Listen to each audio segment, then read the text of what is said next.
আখি নাই যাহার সাহা নাই তাহার জীবন খুলে স্বপ্ন স্বপ্ন খুলে বাস্তবতাকে অনুভব করে পাতা খুলে হাত খুলে কিছু পড়িবে পাখি খুলে খাইবে কান খুলে পড়িবে আখি খুলে দেখিবে ହେଲେ ଆଖି ନଥିଲେ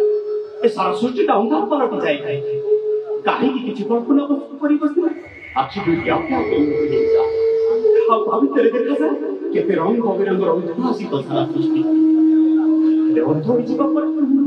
ସେ କଳ୍ପନାର ଅନ୍ଧ ହୋଇଯାଏ କାହିଁକି କାହିଁକି କିଛି ଦେଖିବା ପୂର୍ବରୁ ଅଦୃଶ୍ୟ ହେଇଯାଏ ସେଇଥିପାଇଁ ବୋଧେ କୁହାଯାଏ ଆଖି ନାହିଁ ଯାହାର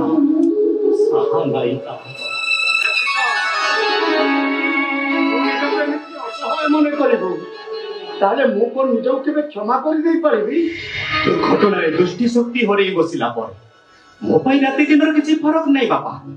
আছড়া এমিতি ভাবে বঞ্চিবার কি মূল্য আছে রে প্রীতম বহুত মূল্য আছে কারণ এ বঞ্চল একমাত্র কুলদীপতু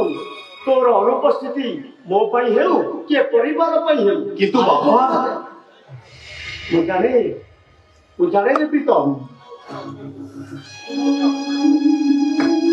তুম উপরে অভিমান করিছু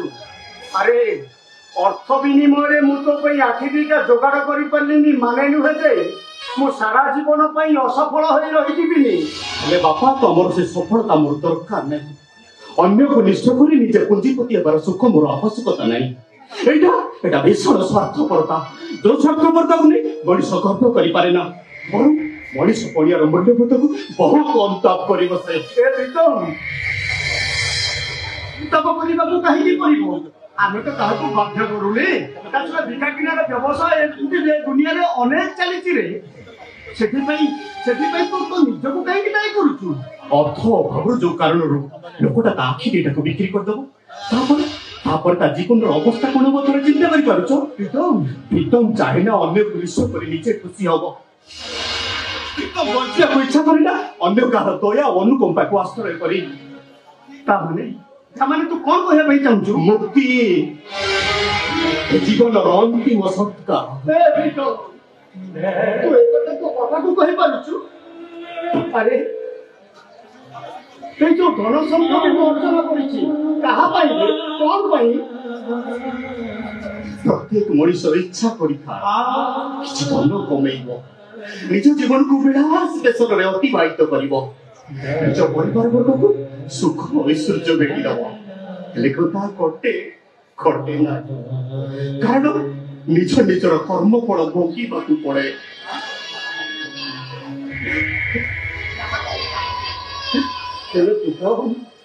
ତୁ ତ ସେମିତି କିଛି କୁକର୍ମ କରୁନୁ ଯାହାପରେ ତତେ ଅନୁଶୋଚନା କରିବାକୁ ପଡିବ କହି ବସିବା ସ୍ୱାଭାବିକ କାରଣ ଶାସ୍ତ୍ର କହେ ପିତାମାତାଙ୍କର କର୍ମ ନେଇ ସନ୍ତାନ ମାନଙ୍କ ଉପରେ ସୁଖ ଦୁଃଖର ଫଳ ପ୍ରାପ୍ତି ହୁଏ ଆଉ ମୋର ଏ ଦୁରବସ୍ଥା ପାଇଁ ଆପଣ ଯେ ଯାଇନନ୍ତି ସେ କଥା କିଏ କହିପାରିବ ସରି ବାପା ତମକୁ ଆଘାତ ଦେବା ଉଦ୍ଦେଶ୍ୟ ମୋର ନଥିଲା ନିଜ ଭାବନାରେ ନିଜେ ସନ୍ତୁଳି ହଉଛି ତ ମନକୁ ଅନେକ ପ୍ରଶ୍ନ ଉଠି ମାରୁଛି ତାପରେ ତୁ ତୋ ବାପାକୁ ଅବିଶ୍ୱାସ କରିବୁ କରୁନି ଯୋଗ ଫଳ ଯାହାକି ମୋତେ ଅନ୍ଧାର ଭିତରେ ଅତିଷ୍ଠ କରୁଛି ଏ ଦେଖୁନୁ ଛୋଟ ଥିଲି ମୋ ମାଆକୁ ହରେଇଲି କ୍ୟାନ୍ସର ଭଳି ଦୁରାରୋଗ୍ୟକୁ ତମର ଅର୍ଥର ଭଣ୍ଡାର ରକ୍ଷା କରିପାରିଲାନି ଯୋଉଥି ପାଇଁ ତମେ ହେଇଗଲ ପତ୍ନୀ ହରା ଆଉ ମୁଁ ହେଇଗଲି ମାତୃହରା ନିଜ ଜୀବନକୁ ନେଇ କିଛି ସ୍ୱପ୍ନ ଦେଖୁଥିବା ବେଳେ ଦୁର୍ଘଟଣାରେ ଦୃଷ୍ଟି ଶକ୍ତି ହରେଇ ବସିଲି ପୁଅ ହେଇ ବାପାକୁ ସାହାରା ଦେବା ବଦଳରେ ଅନ୍ୟର କାମ ସାହାରାରେ ଆଶ୍ରୟ କରି ବଞ୍ଚିବାକୁ ଭଗବାନ ନିଜେ ଏହାଠାରୁ ବଡ ଦୁଃଖ କଣ ଅଛି ବାପା ସରି ବାପା ଏସବୁ କଥାକୁ ଆପଣଙ୍କ ମନରେ ବହୁତ ଦୁଃଖ ଦେଇଛି ସେଥିରେ କ୍ଷମା କରିଦେବ କ୍ଷମା କର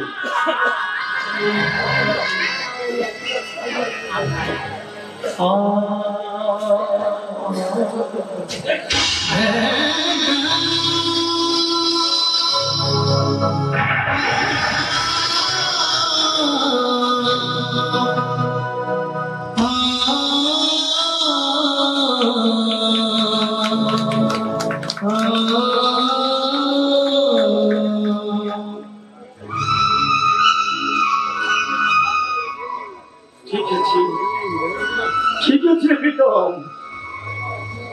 যদি মোর কিছু কুকর্ম পাইতো না যে দুরাবস্থা, তাহলে কবে এই যন্ত্রণাময় জীবন উদ্ধার করিবা পাই। যদি আবশ্যক পড়ে তাহলে প্রায়শ্চিত করিবা পাই দরকার পড়িলে মোর আখি দুইটাକୁ ମୁଁ ତୋରି ଆଖି କରିଦେବି ରେ প্রীতম, তোরি আখি କରିଦେବି, তোরি আখি କରିଦେ। ননসেন্স! কেন তোমার উঠে